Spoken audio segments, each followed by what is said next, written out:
lo que vamos a hacer es esto, simplificarlo bastante, ¿sí? Si ustedes prestan atención, esta es una arteriografía de frente solamente sobre el hemisferio cerebral izquierdo, ¿sí? El hemisferio derecho no está y además no está inyectado. Entonces, sobre el hemisferio cerebral izquierdo, ¿qué vemos? Vemos la arteria carótida interna que hace su curso adentro del hueso del peñasco por el conducto carotídeo. Este rulo que está acá corresponde al seno cavernoso y luego se dirige hacia atrás y arriba donde se separa en dos arterias. Esas dos arterias son hacia el medio la arteria cerebral anterior y hacia el lateral la arteria cerebral media, ¿sí? Estas arterias tienen varios segmentos según donde nos encontremos y podemos hablar de que hay un primer segmento que se llama M1, luego cuando toma la curva M2, luego las curvas más pequeñitas M3 y hasta M4. Bueno, nada de esos M ustedes tienen que aprender. Ustedes tienen que aprender las arterias terminales de la arteria carótida interna, que son la arteria cerebral anterior y la arteria cerebral media. La anterior se va hacia la cisura interhemisférica entre los dos hemisferios cerebrales y la cerebral media se va hacia la cisura lateral en la cara externa del hemisferio cerebral. ¿Bien? Luego, cuando lleguemos más adelante a las venas, vamos a interpretar este dibujo que vemos ahí. Bueno, ¿cómo son los territorios? Dijimos que había 3 territorios principales en la irrigación del encéfalo, ¿sí? Esto es la vista lateral del hemisferio cerebral derecho. Esto que está aquí es la cisura lateral. Y dentro de la cisura lateral lo que vemos es la arteria cerebral media, ¿sí? Todo lo que está en rosa es el territorio que irriga la arteria cerebral media. Entonces yo puedo decir que la cara externa del hemisferio cerebral está irrigada fundamentalmente por la arteria cerebral media, excepto el centímetro externo del borde superior de todo el hemisferio, ¿sí? El borde superior de todo el hemisferio está irrigado por la arteria cerebral anterior. Y el borde inferior de todo el hemisferio está irrigado por la arteria cerebral posterior. ¿Bien? Entonces, fundamental recordar que la arteria cerebral media irriga la cara lateral del hemisferio cerebral, ¿sí? Excepto un bordecito posterior superior, que es para la arteria cerebral anterior, y un bordecito medial para la arteria cerebral posterior. ¿Bien? Estos territorios tienen importancia cuando algunas de estas arterias se tapan y dan distintos signos neurológicos en el paciente. Ya vamos a ver cómo se interpreta eso. Si miramos el hemisferio desde la cara medial, encontramos que la mayor superficie de la cara medial, todo lo que es el lóbulo frontal y parte del lóbulo parietal, está irrigado por la arteria cerebral anterior, este territorio celeste que vemos aquí. Bien, en tanto que desde la cisura parieto-occipital hacia todo el lóbulo temporal, está irrigado por la arteria cerebral posterior. Nos queda una pequeña porción del lóbulo temporal que todavía es irrigado por la arteria cerebral media. Entonces, cara externa del hemisferio cerebral, arteria cerebral media. Cara interna del hemisferio cerebral, arteria cerebral anterior hasta la cisura parieto-occipital, y lóbulo temporo-occipital, arteria cerebral posterior. Bien, esos son los 3 territorios que tenemos que aprender a distinguir en la circulación de la arteria carótida interna y sus divisiones. Las arterias carótidas internas tienen, cuando ingresan al cráneo, ramos colaterales y ramos terminales. Los ramos colaterales, los vamos a ver aquí, no son difíciles, se los nombro para que no se les pase largo. La arteria oftálmica, la comunicante posterior y la coroidea anterior. Y los terminales ya dijimos que eran la cerebral anterior y la cerebral media. Vamos a armar el rompecabezas. Esto es una vista de perfil de la arteria carótida interna izquierda. Hacia aquí es la región anterior, hacia aquí es la región posterior y vemos la arteria carótida interna que entra en el conducto carotídeo. Este es el sifón carotídeo a nivel del seno cavernoso y tiene esta primera colateral. Si ustedes alcanzan a imaginar ahí, esa es la órbita, ¿sí? Se alcanza a ver un poquito de sombra de hueso. Entonces, esta es la arteria oftálmica que lleva irrigación al globo ocular. Bien. Hacia atrás, vemos esta arteria que sale por aquí atrás, que va a la región posterior del cerebro, y entonces es la comunicante posterior. Bien. La que no vamos a ver, porque no tiene el volumen como para que la podamos ver, es la arteria coroidea anterior, ¿sí? Es importante recordarla porque es la arteria que irriga la parte inferior de la cápsula interna. Y cuando esa arteria se tapa, da déficits neurológicos en relación con lo que ustedes saben pasa por la cápsula interna. Bien, entonces, arteria carótida interna, ramos colaterales, arteria oftálmica, comunicante posterior y coroidea anterior que no vemos. Hablamos de ramos terminales. Ramos terminales de la arteria carótida interna son arteria cerebral media y arteria cerebral anterior. La arteria cerebral media es la que da todas estas vueltitas por aquí, que dan la impresión de que fuera como un candelabro, por eso suelen llamar las arterias del candelabro, y como ven, irriga la superficie externa del hemisferio cerebral, como vimos en el dibujito anterior. En tanto que la arteria cerebral anterior se dirige hacia la línea media y circula por la cisura interhemisférica. Es esta que vemos acá arriba. Bien. Va a irrigar la cara medial del lóbulo frontal y el lóbulo parietal. ¿Alguna pregunta hasta ahí? Bueno, seguimos. ¿Por qué es importante esto? Cuando vimos la corteza cerebral y vimos la superficie externa de la corteza cerebral, dijimos que veíamos una cisura lateral, donde va la arteria cerebral media, y una cisura principal primaria de Rolando que separaba el lóbulo frontal del lóbulo parietal. Por delante de esa cisura estaba el área motora primaria, ¿sí? El área desde donde yo doy inicio a los movimientos voluntarios del cuerpo contralateral. Bien. Esta área motora está sistematizada y es la misma para todos nosotros, es decir, el área donde están las neuronas que se encargan de mover la lengua están siempre en la región inferior y nunca en la región superior. En la región media están la mayoría de las neuronas que controlan el movimiento de la mano y están siempre en esa área, nunca están en la región medial ni en la región inferior. Es decir, el área motora está sistematizada y está determinada biológicamente para todos nosotros. Entonces, esto es lo que decía recién, ¿sí? Entonces, esta área, que es el área de la mano, el área de la cara, la boca, la lengua, si uno va a la superficie lateral, se da cuenta que está irrigado por la arteria cerebral media. En tanto que el área que tiene que movilizar el miembro inferior, la pelvis o el pie, se encuentra en la cara medial del lóbulo frontal y deberá estar irrigada por otra arteria que es la arteria cerebral anterior, ¿sí? Entonces, por ejemplo, un paciente que hace una ACV, que hace un taponamiento de la arteria cerebral media, puede experimentar debilidad en la mano, debilidad en la cara, dificultad para hablar, en fin, pero es posible que todavía mueva o movilice bien el miembro inferior de la pierna. Bien, más raro, pero no por eso imposible, puede ser que se haya tapado la arteria cerebral anterior y el paciente tenga debilidad para mover el territorio que corresponde a esa arteria, que es el miembro inferior, en tanto que los movimientos de la mano, la cara y la lengua estén conservados, ¿sí? Por eso tomamos en cuenta esta sistematización de la vascularización del cerebro. Bien, perdón. Acá veíamos lo que se decía recién. El área medial está irrigada por la arteria cerebral anterior y es lo que corresponde al movimiento de los miembros inferiores.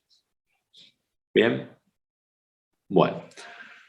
La arteria cerebral media, si bien termina en los ramos terminales M1, M2, M3, M4, tiene como ramos colaterales importantes todas las arterias que se llaman tálamo-estriadas, ¿sí? La arteria cerebral media, cuando circula por la parte horizontal de la cisura lateral, da todos estos ramitos que salen a 90 grados de la arteria, que van a irrigar el cuerpo estriado y el área del tálamo. Por eso se llaman arterias lenticulares, ¿sí? O arterias estriadas o lentículo-estriadas. Bien, estas arteritas son importantes. Cuando vean en neurología accidente cerebrovascular, van a ver que es el sitio donde más frecuentemente se tapan o se rompen. Tiene mucho que ver con la hemodinamia, que significa esta salida a 90 grados de la arteria cerebral media. Entonces, las arterias perforantes o talamoestriadas son las ramas colaterales principales de la arteria cerebral media. Bien. Y con eso hemos terminado lo que es el territorio de la irrigación del encéfalo en la región anterior. Vamos ahora a lo que son las arterias vertebrales, que es la circulación posterior. Las arterias vertebrales tienen varios ramos colaterales, tienen ramos meningios, da la arteria que va a irrigar la médula, tanto la espinal anterior como la posterior, da una de las arterias del cerebelo y da ramos vulvares. Bien, y tiene como ramo terminal la arteria basilar. Vamos a ver estas arterias. Perdón, luego están desordenadas las diapositivas, pero bueno. Luego, la arteria basilar, que es la rama terminal de las arterias vertebrales, tiene ramos colaterales en relación con el tronco cerebral. Arterias pontinas, arterias laberínticas y arterias vulvares. Las únicas ramas que no tienen que ver con el tronco, pero que tienen que estar ahí, son las ramas del cerebelo. La cerebelosa anteroinferior y la cerebelosa anterosuperior. ¿Sí? Si quieren aprenderlas con la sigla, no hay problema. A mí me resulta más fácil nominarlas de acuerdo a la cara del cerebelo donde van. Bien, entonces como ramos colaterales de la arteria basilar, tenemos las arterias pontinas, laberínticas y vulvares, y las dos ramas cerebelosas, anterosuperior y anteroinferior. ¿Cómo termina la arteria basilar? Termina separándose en las arterias cerebrales posteriores, que son los ramos terminales de la arteria basilar. Bien, esto es un dibujo más que nada esquemático, pero donde vamos a tratar de poner todos los elementos que vimos recién. Entonces, las arterias vertebrales se unen en la línea media para formar la arteria basilar, que es su ramo terminal, y la arteria basilar, luego de un corto trayecto, se divide en sus dos ramos terminales, que son las arterias cerebrales posteriores. Bien, las arterias vertebrales tienen ramos colaterales, que son fundamentales. Por supuesto que hay ramos meningios y demás, pero lo más importante son la arteria espinal anterior, que va a descender por todo el surco mediano anterior de la médula, para irrigar la médula, y la arteria espinal posterior. Ramo importante de la arteria vertebral, la pica o arteria cerebelosa posterior-inferior. Esto se lo remarco aquí porque es muy común que como error la emergencia de esta arteria la suelen poner en la arteria basilar. Recuerden que la pica o arteria cerebelosa posterior-inferior es ramo colateral de la arteria vertebral. Bien, luego, en la unión bulbo-protuberancial, aproximadamente las dos arterias vertebrales se unen para formar la arteria basilar. La arteria basilar tiene fundamentalmente ramos perforantes para la región pontina y dos arterias colaterales importantes. La arteria cerebelosa anteroinferior, que va a la cara anterior del cerebelo, y la arteria cerebelosa anterosuperior, que no lo vamos a ver bien aquí porque va a la cara superior del cerebelo. Bien. Luego de separarse en las dos cerebrales posteriores, que como ustedes ven va a irrigar la cara inferior y medial del cerebro, surgen de las arterias cerebrales posteriores las arterias comunicantes posteriores. Y esa es la parte posterior del polígono de Willis. Arteria cerebral posterior, arteria comunicante posterior, que se une a la arteria carótida interna. La arteria carótida interna se divide en la arteria cerebral media y la arteria cerebral anterior. La arteria cerebral anterior se une con la del otro lado a través de la comunicante anterior. Y ahí tienen conformado el polígono de Willis. ¿Bien? ¿Alguna pregunta de esto? No. Bueno, esta es una imagen menos esquemática, un poco más real, para que vean cómo las arterias que nombramos existen, ¿no? Aquí tenemos las arterias vertebrales. Como colaterales de la arteria vertebral, aquí tenemos la arteria espinal anterior y esto, que es la pica o arteria cerebelosa posterior inferior. Esto va a ir rodeando el tronco y se va a dirigir a la cara inferior y posterior del cerebro. Bien. Las dos vertebrales se unen en la línea media para formar la arteria basilar y son ramos colaterales de la arteria basilar, las arterias pontinas o todas las perforantes. La arteria del laberinto no la vamos a ver aquí porque en el momento que hacemos el preparado se arranca. Y sí nos quedan las dos arterias cerebelosas. Esta, que es la arteria cerebelosa anteroinferior y que va a la cara anterior del cerebelo, y esta, que es la arteria cerebelosa anterosuperior, que va a la cara superior del cerebelo. Bien, entonces el cerebelo, habíamos dicho que tenía tres caras y tiene tres territorios vasculares. Tiene una cara posterior y una arteria cerebelosa posterior inferior que se encarga de su irrigación. Tiene una cara anterior y una arteria cerebelosa anteroinferior. Y tiene una cara superior y una arteria cerebelosa anterosuperior. ¿Sí? Luego, en el cerebelo, los tres territorios están totalmente anastomosados, a diferencia de lo que pasa en el cerebro, donde la mayoría de la vascularización del hemisferio cerebral es terminal, tiene muy pocas anastomas.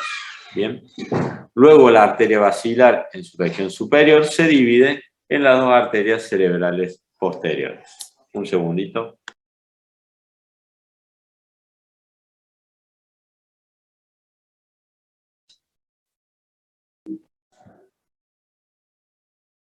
Bueno, y este es el resumen entonces de lo que acabamos de ver recién. Entonces dijimos que el sistema nervioso está irrigado fundamentalmente por dos territorios, un territorio vascular anterior que depende de la arteria carótida interna y un territorio vascular posterior que depende de la arteria vertebral. ¿Sí? Estos territorios están anastomosados entre sí a nivel del polígono de Willis y la conformación del polígono de Willis es algo que tenemos que aprender y saber bastante bien.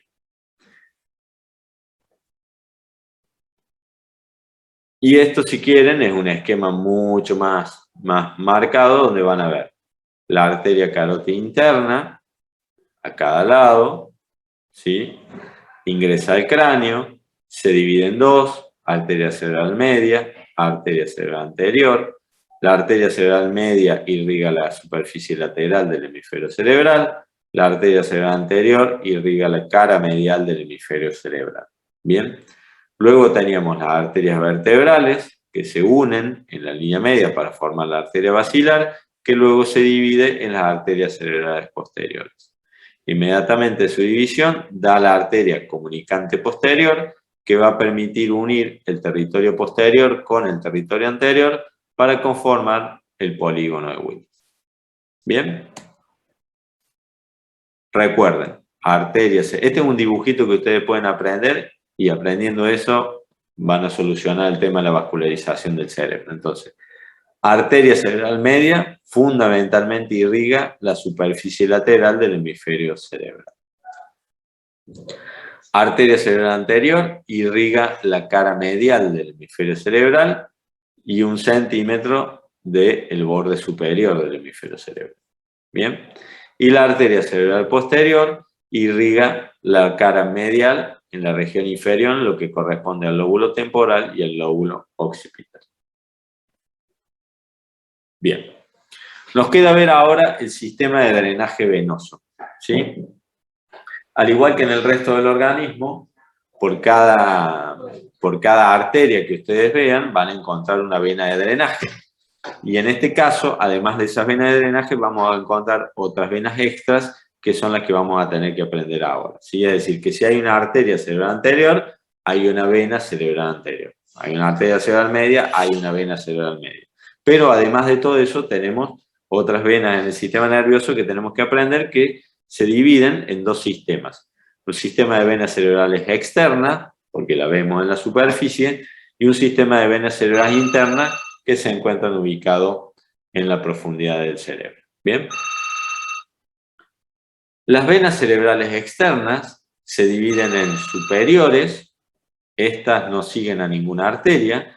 Luego tenemos las venas cerebrales media, superficial y profunda, que siguen a la arteria cerebral media, la vena cerebral anterior, que sigue a la arteria cerebral anterior, y la vena estriada, que sigue a las arteritas lenticular estriadas. ¿Sí? Entonces, todas estas venas siguen las arterias que habíamos estudiado, excepto las venas superiores. Todas estas venas se dirigen hacia la base, todas las arterias venían desde la base y se dirigían hacia el cerebro. Ahora toda la circulación venosa va desde el cerebro hacia la base. Se unen en la base y forman lo que se llama una vena basal de Rosenthal. ¿Bien?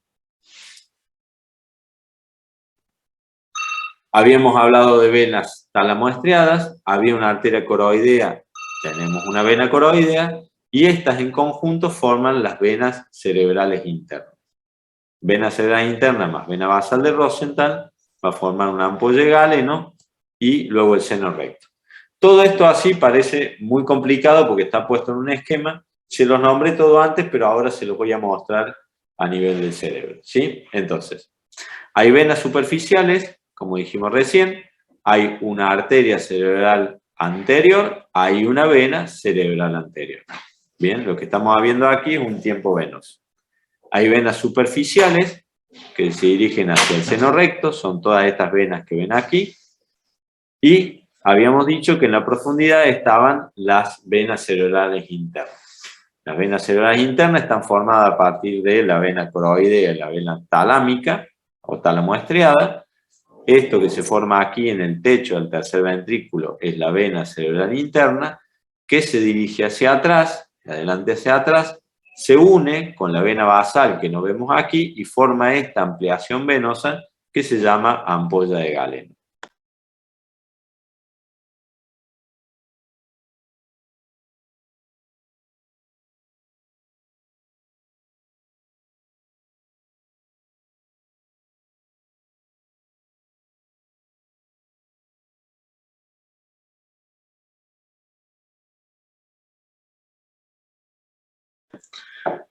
Perdón.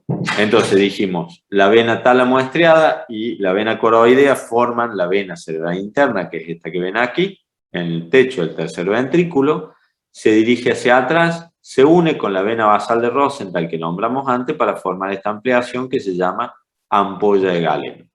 La ampolla de Galeno drena en el seno recto que se encontraba sobre la superficie latiente del cerebelo y el seno recto se dirige hacia la prensa de Erófilo, de donde está el confluente de todos los senos venosos que ustedes vieron cuando vieron los huesos del cráneo.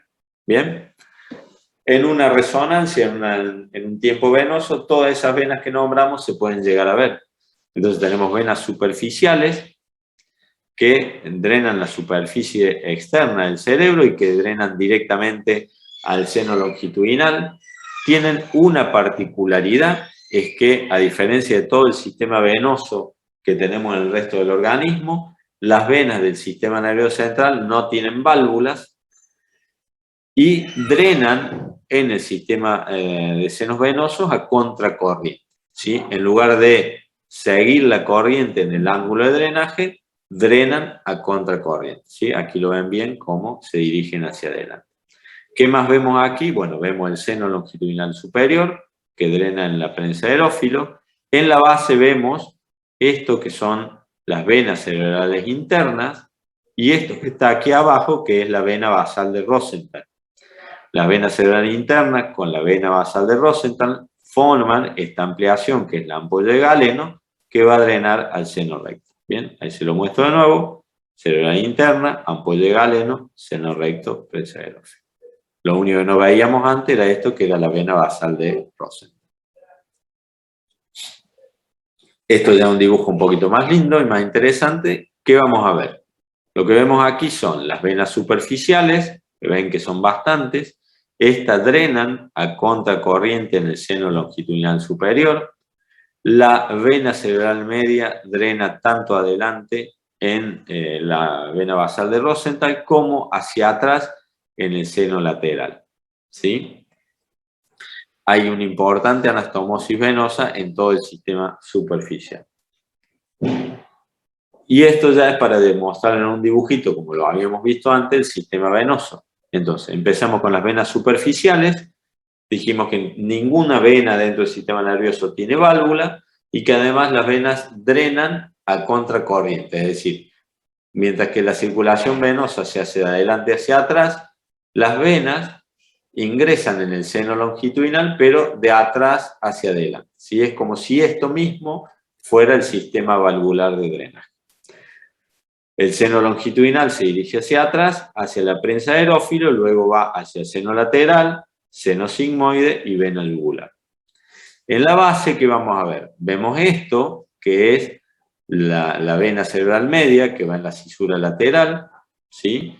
Que se une con las venas basales, las venas cerebrales medias y demás, para formar esto que es la vena basal de Rosenthal, ¿sí?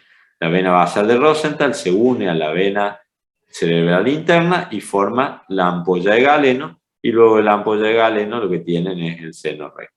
Bien, en la superficie lo que están viendo es esto, que es parte de la arteria, de la vena cerebral media, que drena tanto adelante hacia el seno cavernoso como hacia atrás hacia el seno lateral. Nos queda ver la circulación arterial de la médula espinal, que es bastante más simple, ¿sí? La arteria espinal tiene, la médula espinal tiene una arteria espinal anterior, que dijimos que era rama de la arteria vertebral, y una arteria espinal posterior, que también es rama de la arteria vertebral. La arteria espinal anterior se ubica en el surco mediano anterior, ¿sí? Como lo ven aquí, e irriga la mayor parte del tejido medular. En tanto que las arterias espinales posteriores, que son dos, descienden inmediatamente por detrás de la emergencia de las radicelas posteriores, ¿sí? A ese nivel. O sea que esta arteria la podemos ver en la superficie. Este irriga fundamentalmente la región posterior de la médula y la primera parte de la raíz posterior. ¿Qué particularidad tiene la médula espinal? Recibe en todos los segmentos anastomosis de las arterias radiculares.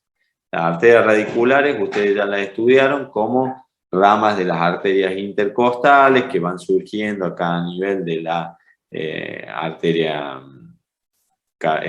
aorta torácica, aorta abdominal, como ustedes la fueron estudiando, y se van anastomosando tanto con la arteria espinal posterior como con la arteria espinal anterior. Es decir que la médula no depende solamente de la arteria vertebral, sino que por suerte recibe refuerzos en todos los segmentos radiculares. Hay un refuerzo de eso que es muy importante, que se llama arteria de Adamkiewicz, que en general ingresa a nivel de la arteria radicular que se corresponde a la vértebra torácica número 9, y la mayoría de las veces lo hace el lado izquierdo. Esto es importante recordarlo porque muchas veces tenemos algunos pacientes, por ejemplo, que son intervenidos por un aneurisma, por ejemplo, de aorta abdominal, y luego de la cirugía o de la intervención comienzan con déficit motor en ambos miembros inferiores, e incluso algunos pueden hacer como una paraplegia, como una pérdida completa de la función de los miembros inferiores. Eso se debe a que durante la intervención la arteria de Adamkiewicz se tapa o se diseca o se obstruye completamente y la médula no recibe la aferencia colateral más importante para el sector inferior y por lo tanto produce un infarto. ¿Bien? Entonces eso es importante que lo recuerden, la arteria radicular de Adamkiewicz. Muy bien. ¿Alguna pregunta hasta aquí del sistema vascular? No, Hola. ¿No? Vamos a hacer algo. Bueno, muy bien. Vamos a repasar, digamos, eso es todo lo que tienen que saber del sistema vascular. No es más complicado que eso, pero tienen que saber exactamente dónde va la arteria cerebral media, dónde va la arteria cerebral anterior y distinguir esto de las funciones motoras. O sea, que si tengo obstrucción en la arteria cerebral media, voy a tener comprometidas las funciones motoras de la cara lateral, y si tengo obstruida la arteria cerebral anterior, voy a tener comprometidas las funciones motoras de la cara anterior. De la cara medial, perdón. No es mucho más que eso lo que hay que saber de vascularización cerebral. Lo que me preocupa ahora es si les quedaban dudas de los pares craneales. ¿Alguien tiene alguna duda de los pares craneales? ¿No? ¿Saben bien? A ver, les voy a hacer una pregunta. Vamos a ver si por ahí podemos empezar. No les voy a dar el nombre de nadie, simplemente quisiera que alguno se anime y abra el micrófono y conteste. Empecemos, por ejemplo, con el nervio facial. ¿Sí? Si el nervio facial, habían aprendido que los pares craneales hay nervios motores puros, nervios sensitivos y nervios mixtos. Bien, el nervio facial, ¿qué tipo de nervio es? ¿Un nervio motor, sensitivo o mixto? ¿Alguien sabe? No miren en el libro porque si no es trampa. Mixto. Mixto. Bueno. ¿Y el núcleo motor del nervio facial, dónde lo podemos encontrar?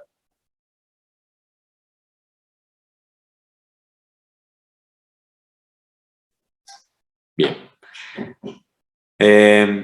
¿Tiene alguna particularidad en la inervación motora del nervio facial?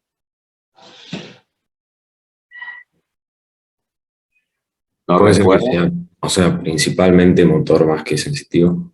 Está bien. El nervio motor del nervio facial. Recuerden que todos los núcleos motores de los pares craneales reciben inervación de los dos hemisferios cerebrales. ¿Eso lo recuerdan?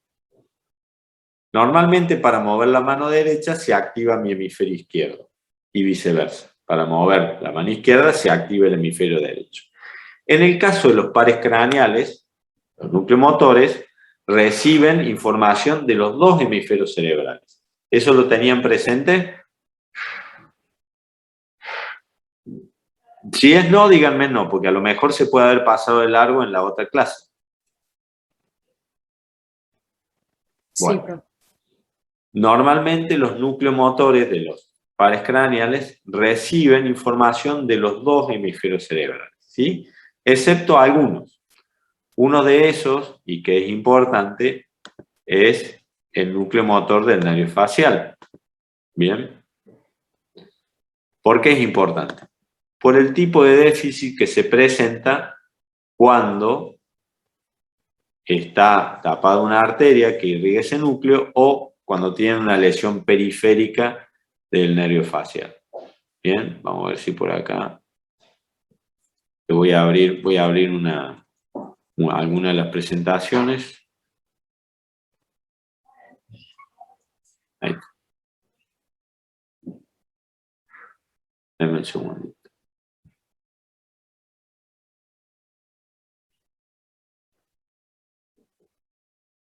Me interesa que recuerden eso, por eso voy a volver para allá.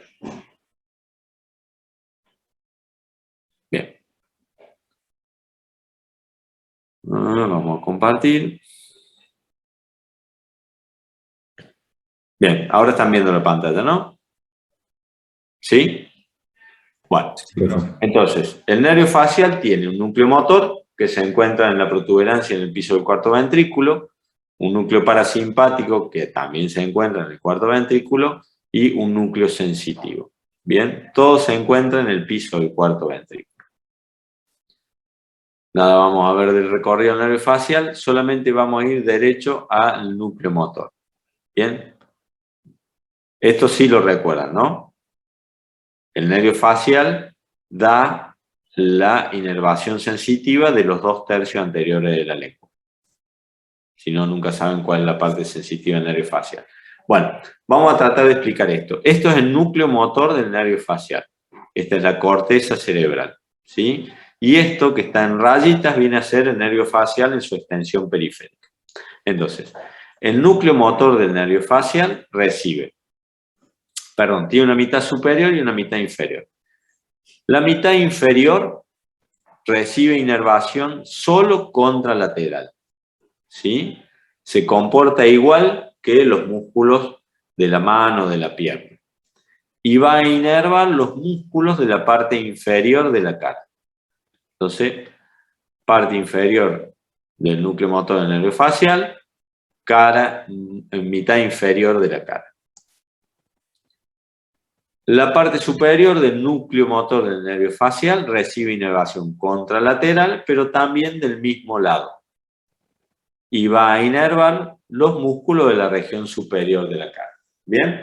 Entonces, la región superior de la cara se comporta igual que todos los pares craneales. Recibe inervación de los dos lados. La parte inferior de la cara se comporta igual que los músculos de la mano y de la pierna. Es decir, recibe inervación solo contralateral. Simulemos, por ejemplo, una lesión.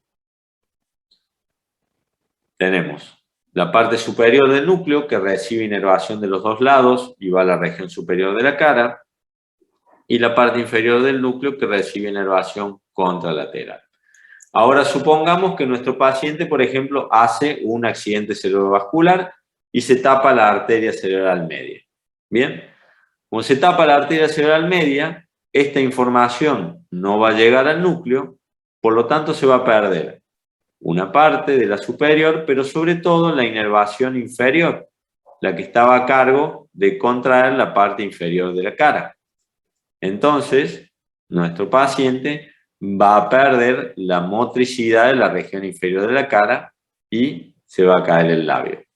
Mientras tanto, la región superior, es decir, poder levantar la ceja de esta manera, lo va a poder seguir haciendo porque continúa recibiendo la inervación homolateral.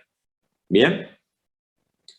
Si la lesión es distinta, supongamos que ahora el paciente tiene una otitis y como resultado de esa otitis hay una lesión del nervio facial a nivel del oído interno y se secciona el funcionamiento del nervio facial de esta manera, tanto la contracción de la mitad inferior de la cara como la mitad superior de la cara se va a perder. Y por lo tanto el paciente va a tener dificultad para cerrar el ojo, va a tener lo que se llama lagoftalmo y caída del labio de ese lado. ¿Sí? ¿Por qué le mostramos esto? Y esto porque en general es fácil confundirse entre un paciente que tiene una simple otitis con una lesión del nervio facial, que es algo bastante benigno y que lo único que necesita es que el paciente se le dé un tratamiento y se vaya a la casa, confundirlo con una parálisis facial central, en el cual el paciente puede estar cursando una ACV y requerir incluso medidas en cuidados intensivos. ¿Bien? Entonces, como regla general, mientras más comprometidos están los músculos de la cara, es decir, si están comprometidos los tres territorios, menor suele ser la gravedad del problema. ¿Bien? ¿Eso lo tenían así visto? Alguien que habla al micrófono, ¿les explicaron eso en la clase anterior? No. Así exactamente no. Así exactamente no. Bueno, sabemos que se puede pasar de largo porque es mucha la información que tenían que recibir en la clase anterior. Bien.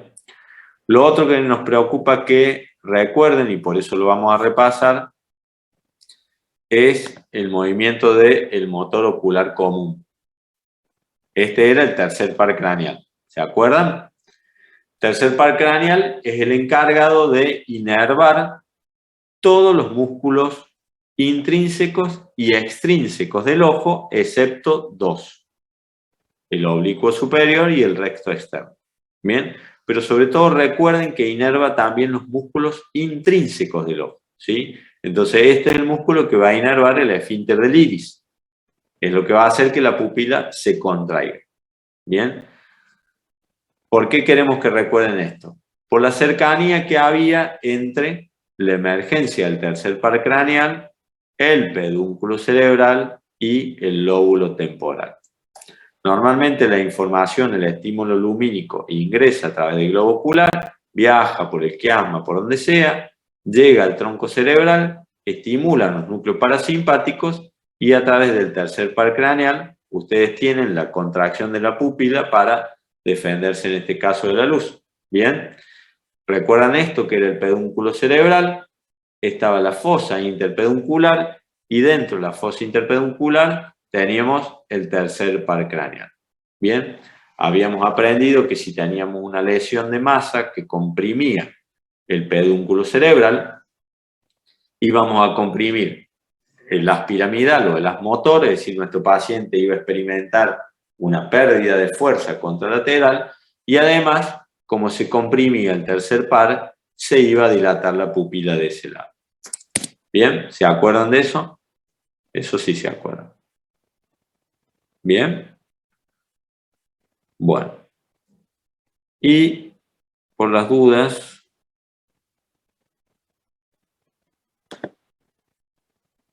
vamos a repasar también esto, que era el nervio óptico.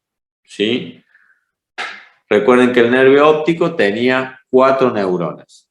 Las primeras 3 neuronas se encuentran a nivel del globo ocular en las capas distintas de la retina.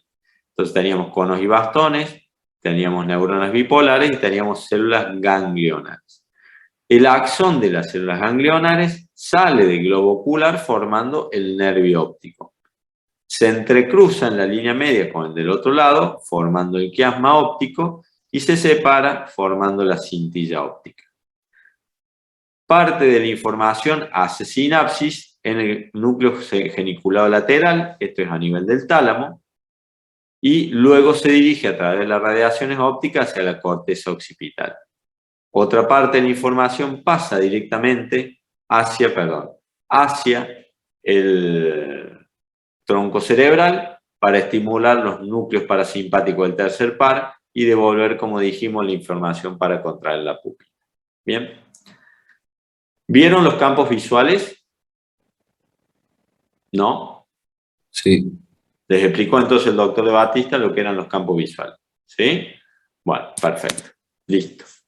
¿Algo más que quieran repasar de los pares craneales? Yo no. Bueno, muy bien. Entonces vamos a hacer un repaso vuelo de pájaro de lo que queremos que recuerden para anatomía. Bueno, entonces, haciendo un repaso de todo el sistema nervioso central, recordemos que el sistema nervioso central básicamente era un sistema que recibía los impulsos externos e internos, los procesaba y luego de procesarlos entregaba una respuesta lo más adecuada posible. Que a diferencia de otras especies, tenemos la capacidad de guardar información, esto es la memoria, y por lo tanto podemos comparar tanto la información interna como externa con lo ya aprendido para elaborar en teoría una respuesta mucho más adaptada. ¿Bien? Eso es lo que asegura la supervivencia del individuo. El sistema nervioso, por conveniencia, se divide en sistema nervioso central y periférico, y el sistema nervioso central en el encéfalo y la médula espinal. El sistema nervioso periférico eran los nervios espinales y craneales y sus ganglios asociados, y entre medio de todo esto estaba mezclado el sistema nervioso autónomo, que era indivisible. Cuando estudiamos la configuración externa del encéfalo, hablábamos de una superficie externa del hemisferio, hablábamos de 2 hemisferios cerebrales y cada hemisferio cerebral tenía 3 caras, una cara externa, una cara medial y una cara inferior. La cara externa tenía fundamentalmente 2 cisuras, la cisura lateral o surco lateral, que dividía el lóbulo frontal y parietal del lóbulo temporal, y la cisura primaria, que dividía el lóbulo frontal del lóbulo parietal. Bien, los lóbulos tomaban el nombre del hueso que los cubría, pero sus límites no se correspondían con los límites del tejido óseo. Bien. La cisura primaria estaba fundamentalmente entre dos circunvoluciones más o menos paralelas. No toca la cisura lateral, sino que está separada de ella por tejido nervioso, y sí forma una indentación en el borde superior del hemisferio cerebral. El tejido cerebral que se encuentra por adelante de la cisura primaria se denomina circunvolución frontal ascendente o área motora primaria. El tejido parietal que se encuentra por detrás de la cisura primaria se denomina circunvolución parietal ascendente o área sensitiva primaria. ¿Bien? Bueno. Hasta ahí es lo más importante que deben recordar del hemisferio cerebral.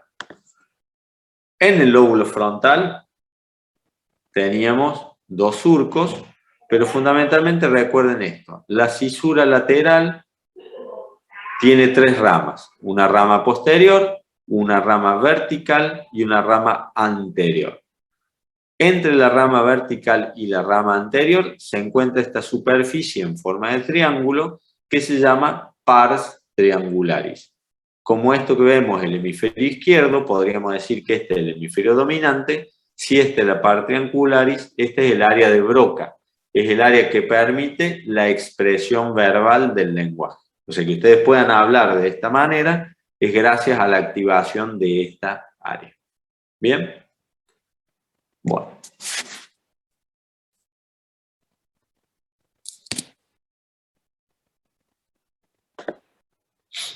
Luego, en la cara medial del hemisferio cerebral, lo primero que distinguíamos era el cuerpo calloso. Por fuera del cuerpo calloso teníamos el surco del cuerpo calloso y luego el surco del cíngulo. Bien, este surco es el que se dirige primero hacia arriba, luego hacia atrás y finalmente hacia el borde superior del hemisferio cerebral. Y nos permite identificar el área que corresponde al lobulillo paracentral. Ese surco que se encontraba al medio del lobulillo paracentral era el área, era la cisura primaria. Y lo que está por delante es área motora, y lo que está por detrás es área sensitiva. Bien. Luego hacia atrás teníamos el surco parieto-occipital y finalmente la cisura calcarina. ¿Por qué era importante la cisura calcarina en el lóbulo occipital? Porque a cada lado de la misma se encuentra el área visual primaria. Es el área donde van a llegar los estímulos correspondientes del nervio óptico, lo que vimos recién. ¿Ok? Bueno. Y recuerden que además del lóbulo frontal, parietal, occipital y temporal, que son todos los huesos que conocemos del cráneo, si uno separa la cisura lateral, en el fondo de esa cisura se ubica la ínsula, que es como un lóbulo extra que también tenemos que conocer, el lóbulo de la ínsula. Bien. Importante recordar la sistematización funcional de la corteza, a pesar de que cada función es mucho más extensa que esto que ven en la corteza, es decir, cada función motora, sensitiva, lo que sea, es como una red. Las áreas de la corteza son importantes porque cuando ocurre una lesión de las mismas se corresponde o se acompaña de algún tipo de déficit. Entonces, el área motora primaria se encontraba por delante de la cisura primaria y tiene una sistematización motora.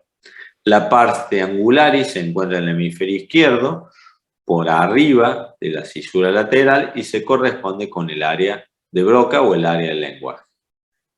¿Bien? Esto es lo que se llama el homúnculo cerebral. No hace falta que se lo aprendan de esta manera, donde está cada una de estas áreas, pero sí tengan presente que el área motora primaria está sistematizada en todos los individuos, es siempre la misma distribución y que la región del miembro inferior se corresponde sobre todo con la arteria cerebral anterior y todo el resto se corresponde con la arteria cerebral media.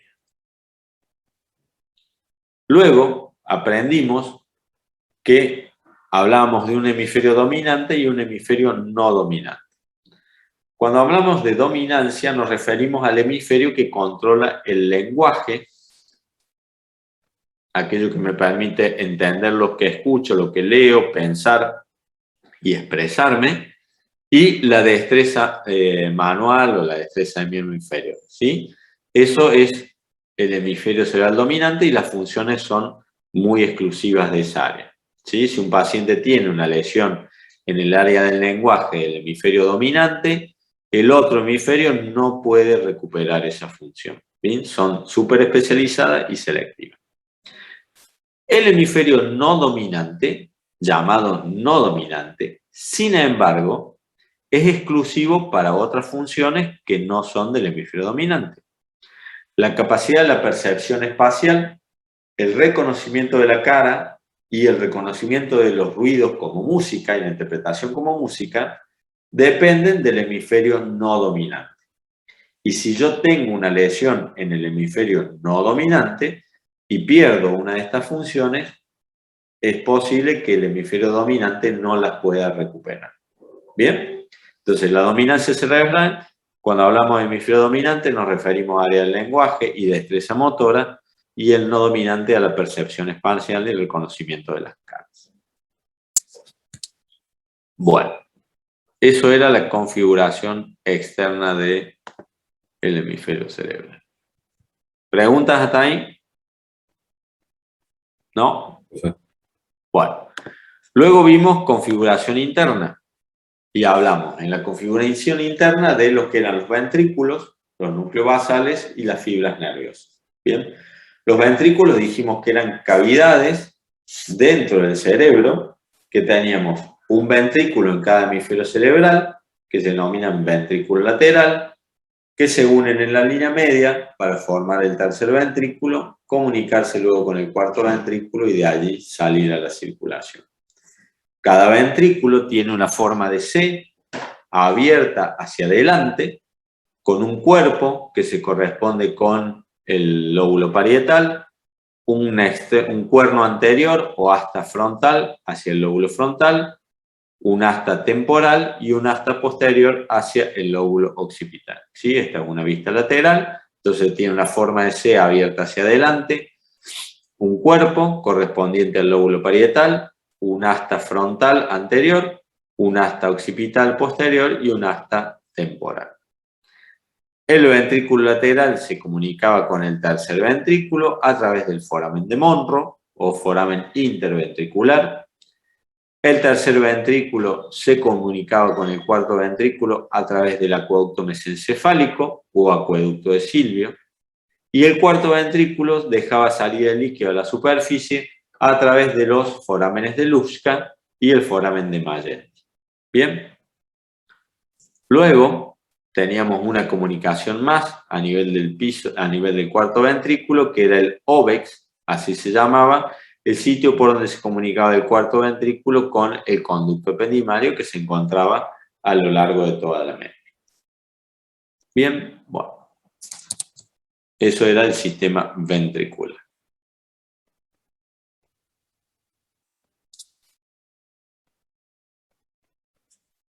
Luego habíamos hablado de que en el interior del cerebro teníamos los núcleos basales.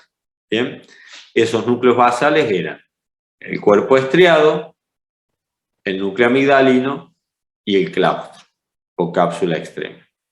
El cuerpo estriado, que tenía este nombre porque está todo formado como pequeñas estrías, si uno le hace corte, cuenta fundamentalmente con el núcleo caudado y el núcleo lenticular, que se divide a su vez en globo pálido y putamen. ¿Bien?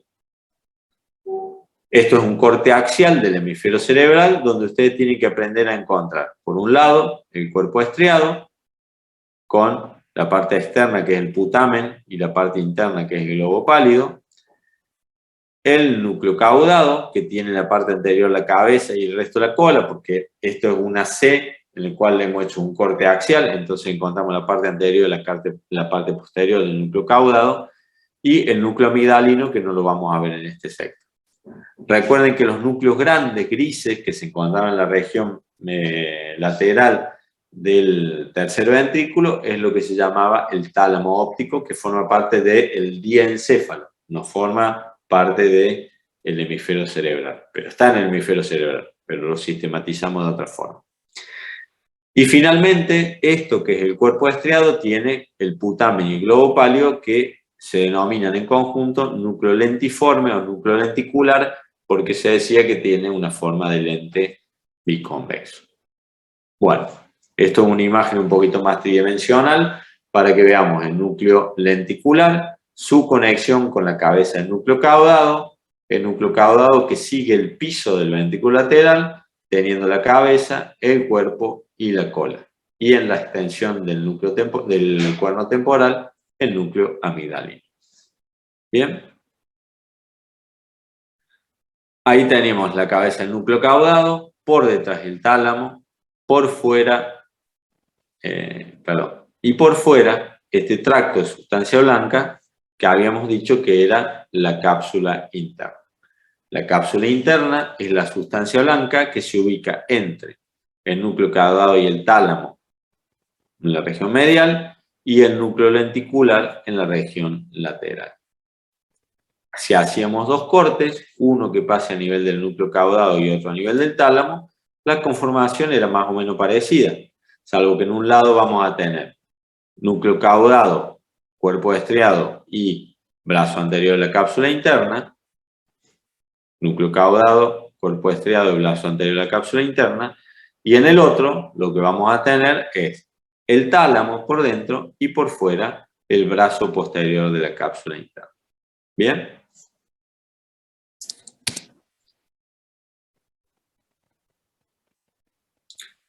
Finalmente, lo que teníamos que estudiar en la estructura interna, además, eran las fibras nerviosas. Teníamos fibras comisurales, fibras de asociación y fibras de proyección. Las fibras comisurales son las fibras que cruzan la línea media y que unen la misma parte de un hemisferio cerebral con la misma región del otro lado, ¿sí? No es que van de un lóbulo frontal al lóbulo occipital del otro lado, sino que van del lóbulo frontal al lóbulo frontal, lóbulo parietal al lóbulo parietal. Esas son las fibras comisurales. Las fibras de asociación unen distintas áreas dentro del mismo hemisferio cerebral y las fibras de proyección unían el hemisferio cerebral con el resto del tronco cerebral y la mente. Como fibras comisurales importantes habíamos nombrado el cuerpo calloso. ¿Sí? Que era esta estructura blanca grande que es lo primero que vemos cuando vemos el hemisferio cerebral. Y en el cuerpo calloso distinguimos una región anterior afinada que se denomina pico, lo que le sigue, donde el cuerpo calloso se incurva hacia atrás, se denomina rodilla. Todo el resto del cuerpo calloso es el cuerpo del cuerpo calloso y se expande en la región posterior formando el rodete del cuerpo calloso. Bien, todas estas fibras cruzaban de un hemisferio cerebral al otro formando el techo de los ventrículos y daban la idea de formar como un tapiz, un tapetum, ¿sí? Por eso se denominan tapetum del cuerpo calloso. Las fibras que pasan por la rodilla se incurvan hacia adelante para unir los lóbulos frontales, formando lo que se llama el forceps menor, y las que están en la región posterior se incurvan hacia atrás, formando el forceps mayor. ¿Bien? Y recuerden que estas fibras, formando el techo de los ventrículos laterales, conforman lo que llamamos el tapetum. Bien, entonces cuerpo calloso, pico rodilla, cuerpo rodete. Luego habíamos hablado de la comisura blanca anterior y comisura blanca posterior. La comisura blanca anterior era parte de la vía olfatoria y se encuentra en la región anterior de esto que era el tercer ventrículo, ¿sí? La comisura blanca posterior se encuentra en la región posterior del tercer ventrículo y recuerden que lo más importante era de estas dos comisuras porque nos sirve de referencia para cualquier procedimiento de cirugía funcional, estereotáxica y demás que quieran realizar los cirujanos. Aprovechamos para repasar aquí esto que recién no vimos, que es el piso del tercer ventrículo. Tiene adelante las láminas terminales, se sigue con el quiasma, el infundíbulo y por detrás los cuerpos mamilares. Bien. Bien.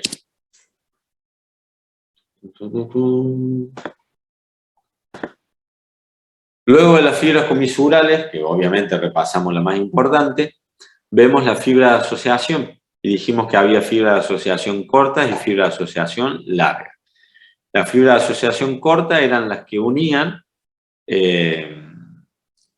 las circunvoluciones unas con otras, cruzando en forma perpendicular a cada uno de los surcos. Y la fibra de asociación larga une distintos lóbulos. Así tenemos el fascículo unciforme, que une el lóbulo frontal con el temporal, el cíngulo, que une la región frontoparietal con el temporal y el parihipocampo, el fascículo longitudinal superior, que une el lóbulo frontal con el temporo-occipital, el longitudinal inferior, que une el lóbulo occipital con el temporal, y el fronto-occipital. Bien, entonces el unciforme, el longitudinal superior, que une el lóbulo frontal con la región occipital y temporal, el cíngulo, que une el lóbulo frontal con la región temporal y el parihipocampo, el fascículo longitudinal inferior, que une el lóbulo occipital con el temporal, y teníamos aquí la fibra de asociación corta, como pueden ver, que van uniendo las distintas circunvoluciones.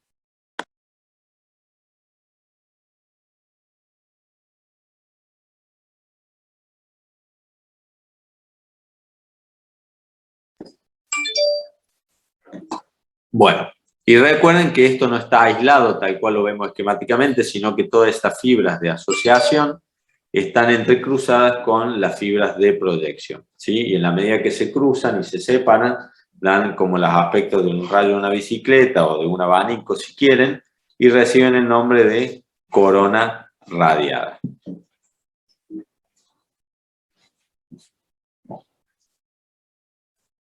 Esto es para que vean, si bien parece muy artístico, en realidad son distintos colores, pero he tomado de una resonancia. Hoy con distintas resonancias podemos ver los distintos tractos en las distintas secuencias, podemos estudiarlos, saber si están alterados, desviados, en fin, podemos hacer bastantes cosas.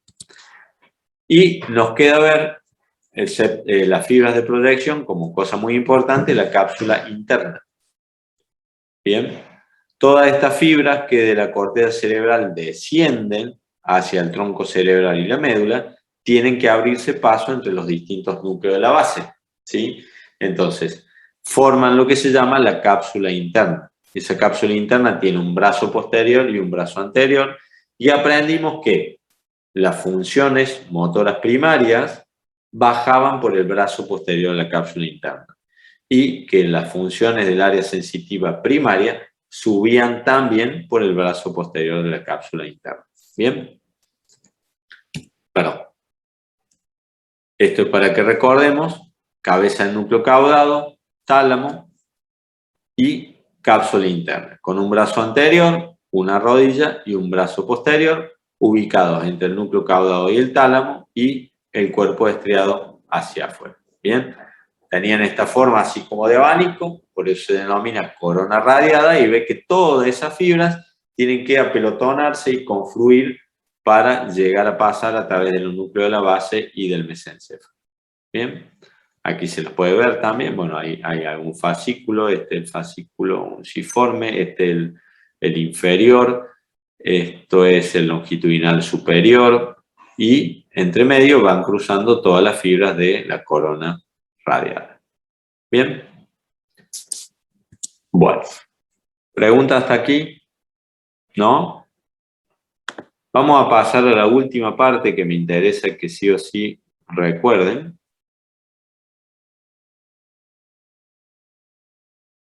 A todos nos interesa en el servicio que sí o sí recuerden, que tiene que ver con los distintos fibras de proyección y las vías sensitivas, ¿sí? Y eso significa recordar cómo funcionaba la médula. Entonces, en la médula teníamos sustancia blanca por fuera, sustancia gris por dentro. Esa sustancia gris se dividía, como tenía una forma de H, se dividía en un asta anterior, un asta posterior, y la proyección de esas astas nos permitía dividir la sustancia blanca en cordones medulares. Un cordón medular anterior, un cordón medular posterior y un cordón medular lateral. Bien. Luego, sobre esos cordones, nosotros teníamos que aprender a ver en qué sitio se ubicaba cada una de las vías que estudiamos. ¿Bien? Habíamos dicho como vías importantes el haz piramidal o haz córtico-espinal o vía motora primaria, y como haces ascendentes sensitivos, el espinotalámico lateral y el espinotalámico, y los haces posteriores de Golgi-Burdach. El espinotalámico lateral, recuerden que tiene la información termoalgésica o temperatura y dolor. El espinotalámico anterior tiene que ver con el tacto leve y la presión, y los haces de Golgi-Burdach con la vibración, la propiocepción y el tacto discriminativo. Esto que era la capacidad de sentir dos puntos como diferentes. Bien, armemos el haz motor primario. El haz córtico-espinal se ubica en el cordón lateral de la médula. ¿Sí? Esto que vamos a ver ahora es algo que ustedes, después de haber estudiado neuroanatomía, tienen que saber reconocer. Entonces, tiene una primera neurona que se ubica a nivel de la corteza cerebral, en el lóbulo frontal, por delante de la cisura primaria, en el área motora primaria. O sea, todo eso ustedes ya lo saben ahora. El axón de esa neurona desciende por la cápsula interna. ¿Por qué brazo? Por el brazo posterior de la cápsula interna. Desciende por el mesencéfalo. ¿En qué parte del mesencéfalo? En el pie del pedúnculo cerebral. Luego desciende por la protuberancia, dijimos que entremezclado con todos los núcleos, no lo podemos aislar, y aparece en el bulbo raquídeo. Y en el bulbo raquídeo estaba en la cara anterior del bulbo raquídeo lo que se denominaba las pirámides vulvares. En la parte inferior del bulbo cruzaba la línea media, ahí es donde cruza el tracto córtico-espinal, y se ubicaba en el cordón lateral de la médula. ¿Bien? Por detrás de la línea media, en el cordón lateral de la médula. Desciende, desciende, desciende hasta el segmento donde le toque ir esa neurona, hace sinapsis con una interneurona, y luego se va a conectar con la neurona del asta motor anterior. ¿Sí? Esta sustancia gris que se contaba en el asta anterior es donde se encuentra la neurona motor anterior. Esa neurona con su axón se dirige por el nervio raquídeo a inervar el músculo estriado que tenga que inervar. Por ejemplo, en este caso está esquematizado el músculo de la mano. ¿Bien? Entonces, área motora primaria, por delante de la cisura principal, brazo posterior a la cápsula interna, pie del pedúnculo cerebral, protuberancia, pirámide vulvar, cordón lateral de la médula, interneurona en el asta anterior, motoneurona anterior, nervio periférico. Bien, eso lo tenemos que aprender de esa manera. En cuanto a la vía sensitiva, la armamos al revés, la armamos de distal a proximal. Podemos empezar por el haz espinotalámico lateral o espinotalámico anterior. Es más o menos lo mismo, lo único que cambia es el tipo de información que llevan, pero los dos tienen las neuronas en el mismo lugar y cruzan la línea media en el mismo lugar. Entonces, en cuanto al haz espinotalámico anterior y lateral, tenemos la primera neurona en el ganglio posterior, en el ganglio de la raíz posterior. Tiene prolongaciones distales que reciben la información de dolor y temperatura a nivel distal y llevan la información a nivel de las raíces posteriores a nivel medular. En el asta posterior de la médula hace sinapsis con la segunda neurona. Bien. Un lugar muy especial que se llama sustancia gelatinosa de Clara, en fin, pero que no interesa que recuerden cuando más. Simplemente recuerden que la segunda neurona se encuentra en el asta posterior de la médula. De allí esa neurona cruza la línea media y asciende por el cordón anterior o el cordón lateral según sea la información que está llevando. Bien, asciende por toda la médula, por el bulbo raquídeo, la protuberancia, la calota peduncular, hasta llegar ¿a dónde? Hasta llegar al tálamo. Dijimos que todas las vías sensitivas, excepto la vía auditiva, pasan, excepto la vía olfatoria, pasan por el tálamo. ¿Sí? Entonces la tercera neurona se encuentra a nivel del tálamo y de allí va a la corteza cerebral, al área sensitiva primaria. Bien. Luego, el haz de Golgi-Burdach, que recibe la información de vibración y sensibilidad de las columnas posteriores, también tiene su primera neurona a nivel del gángulo posterior de la raíz. Toma la información sensitiva a nivel distal, la transmite a nivel medular, pero a diferencia del anterior, no cruza la línea media en la médula ni tampoco hace sinapsis con ningún núcleo, sino que ingresa y sube directamente por el cordón posterior. Bien, una vez que llega al bulbo raquídeo, hacía sinapsis con los núcleos gráciles y cuneiformes y cruzaba la línea media en lo que se llama la decusación de los lemniscos, asciende en la protuberancia el tronco cerebral y llega al tálamo. Y desde el tálamo a la corteza cerebral, ¿a qué lugar? Al área sensitiva primaria. Bien, entonces, la diferencia entre las dos vías sensitivas es que las de Golgi-Burdach ingresa sin cruzar la línea media y asciende por el cordón medular del mismo lado hasta llegar al bulbo, donde hace sinapsis con la segunda neurona, cruza la línea media y de allí al tálamo y la corteza cerebral. ¿Bien? Bueno. ¿Alguna pregunta hasta aquí? ¿No? No, profe. ¿Algo más que quieran saber? Porque estamos terminando.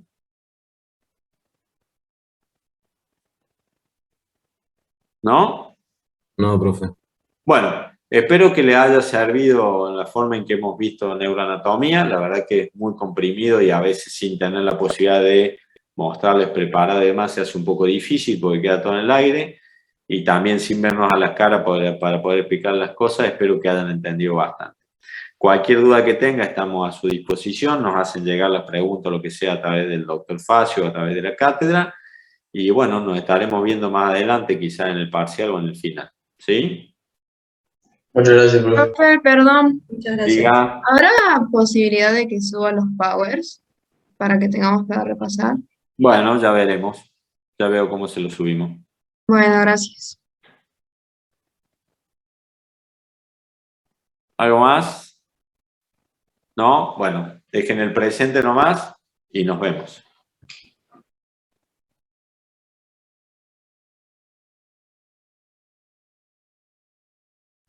Chao, profe. Chao, profe, gracias. Hola, Chao, profe. hola, hola. Profe, gracias. Chicos. Hola, hola. ¿Facio? ¿Sí? ¿Me escuchás, Adrián? Sí, te escucho Sí, bien. profe, se lo escucha.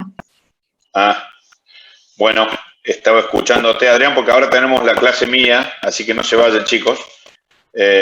Nada, agradecerte como todos los años. La verdad que, como les decía el doctor Muñoz, neuroanatomía, como lo ven, está a veces separado en esta integración que queremos tener de la anatomía, pero tiene una cierta complejidad que no se nota de la forma que Adrián nos da las clases y cómo nos va presentando siempre su interconexión con todo lo que venimos viendo. Así que bueno, agradecerte de nuevo. Ya vamos a ver cómo le subimos al aula virtual en las clases, Adrián. Y nada, y lo veremos al doctor en el parcial y en el final. Así que bueno, agradecerte y cerrar un poco neuroanatomía. ¿Ah? Dale, muchas gracias, Alejandro, como siempre, por la invitación. A los alumnos espero que les haya sido útil. Para mí es un gusto poder estar y así que ojalá podamos seguir compartiendo lo mismo. Bien, dale. Bueno, te libero, Adrián. Gracias. Chicos, ¿están para seguir la clase o quieren que compactemos la semana que viene ojo y oído?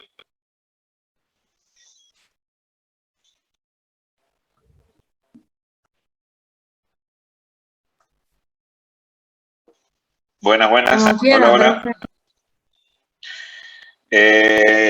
Me parece que en virtud de la hora podemos seguir porque la clase no es muy larga. El tema es que se me han ido varios, ¿no? Eran 50 y ya se han ido 14. Ahí se conectaron de nuevo. Bueno, vamos a intentar seguir.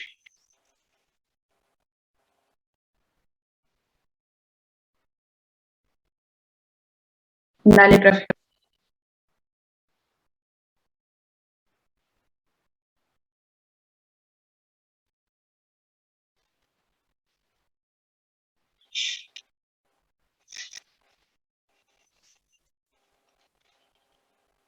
¿Estamos grabando? Sí, ¿no es cierto? Sí. Sí, profe. Listo. Bueno, vamos para adelante. Vamos a ver el tema del ojo y del aparato de la visión. Miren esto, a ver si con esto podemos hacer un...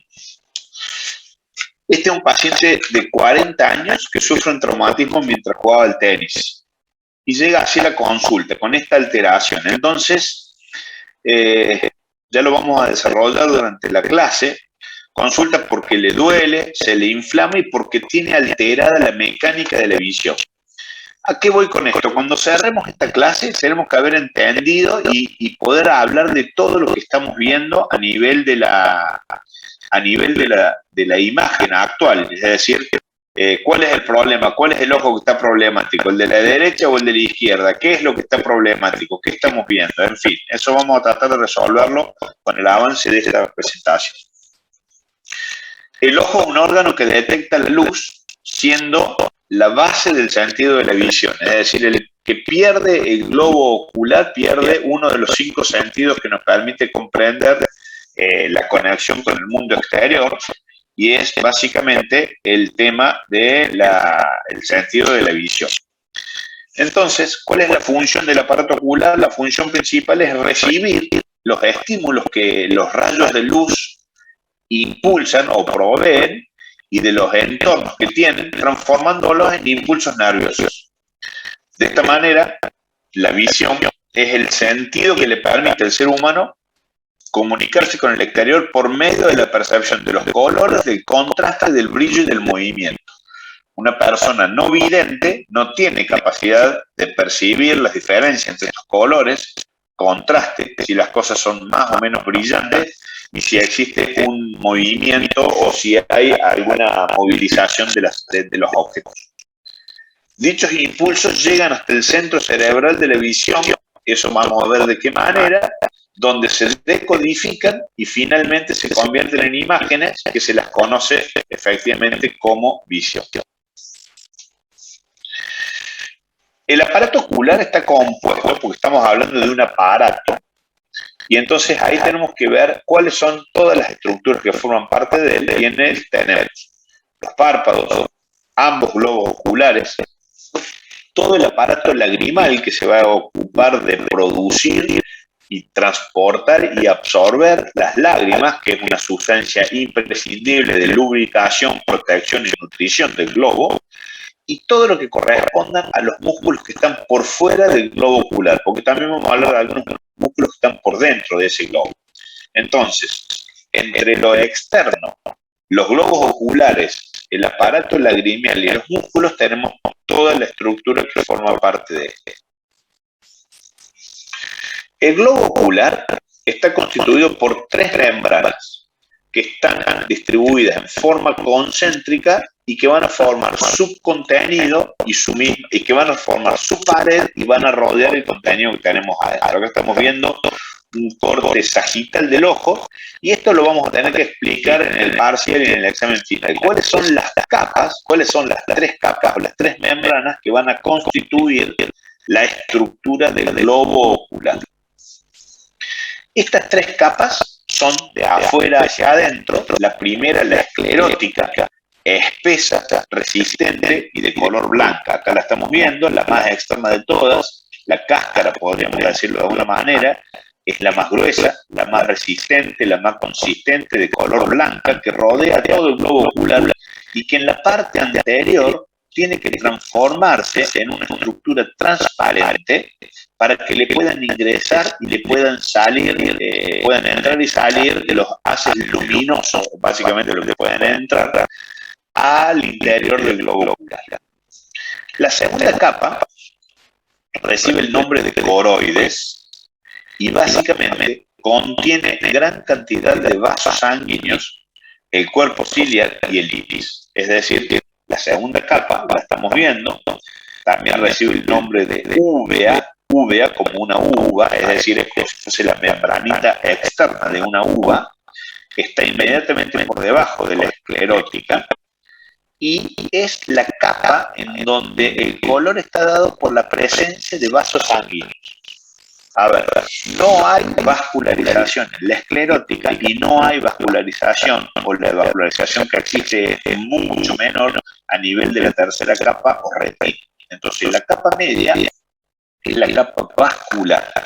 Por lo tanto, es el lugar en donde nosotros vamos a encontrar, como decimos, gran cantidad de vasos sanguíneos, y en su interior, formando parte de esta capa, también está el cuerpo ciliar o el iris, que es esto que estamos viendo acá adelante. Es decir, que si la siguen a la capa naranja o la capa colorada, esta estructura en la parte anterior tenemos el cuerpo ciliar y el iris, que es lo que le va a dar finalmente el color al ojo, es decir, el globo ocular. Y finalmente una tercera capa, la más interna, que es la capa neurológica, es la capa sensible, es la pantalla, es el lugar de percepción y de recepción, en donde hay células específicas o especializadas para la recepción de las de luz, que van a ser los bastones y los conos, y recibe el nombre de retina. Es decir, acá la estamos viendo de nuevo, es la capa interna que uno está viendo, que es la capa adherida en su completo anterior.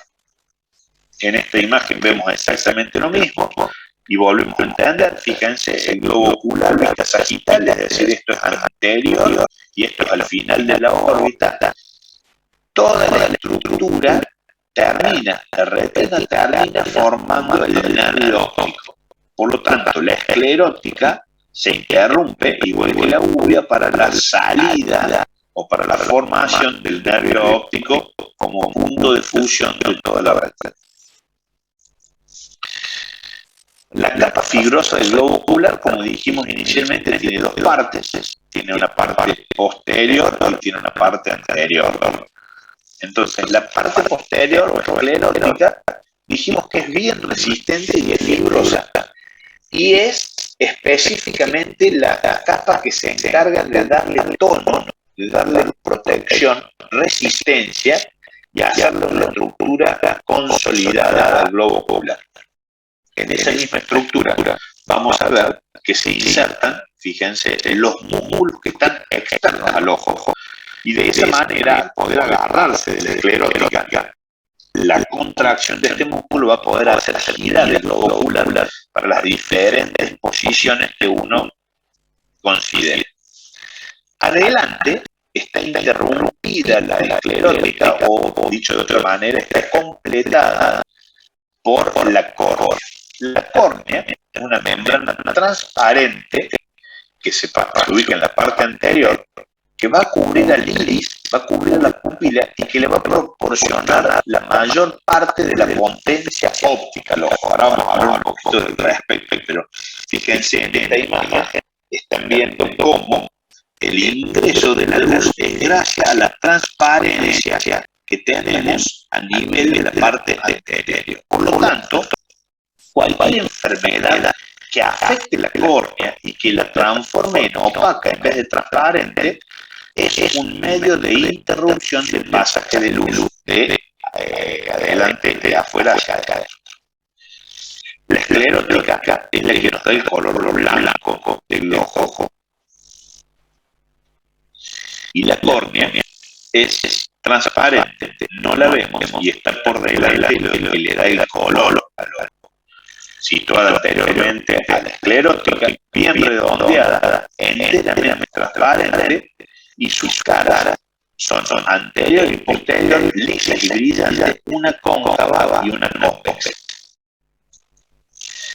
La capa vascular, tenemos estas cuatro cosas que tenemos que conocer. La segunda capa, la coroide, como dijimos, o uvea, es la capa en sí, por donde transcurren los vasos. También recibe el nombre de uvea y suministra las nutrientes a lo que van a ser las partes internas del mismo ojo.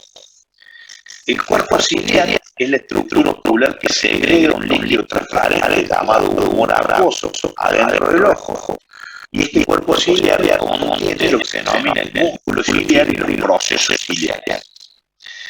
El iris es la parte coloreada del ojo, localizada entre la córnea y el cristalino, y su abertura redonda y central en la pupila. Es decir, que la pupila no es una estructura, sino que finalmente es un orificio situado en la parte central del interior del iris que puede encogerse y dilatarse para controlar la entrada de luz al ojo, lo cual se modifica en distintas condiciones de iluminación. ¿Qué quiere decir? Cuando uno está en un ambiente oscuro, la pupila está bien dilatada para que entre mayor cantidad de luz, mientras que cuando uno está en un ambiente muy luminoso o al sol, la pupila se cierra porque no necesita el ingreso de tanta cantidad de luz.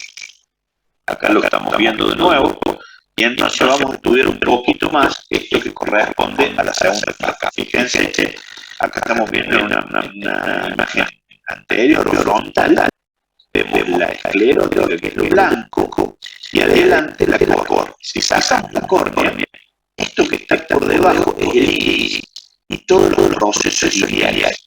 El iris no deja de ser otra cosa que un músculo que tiene la capacidad de abrir este orificio, de cerrar el orificio y la pupila, y toda la estructura coloreada del iris.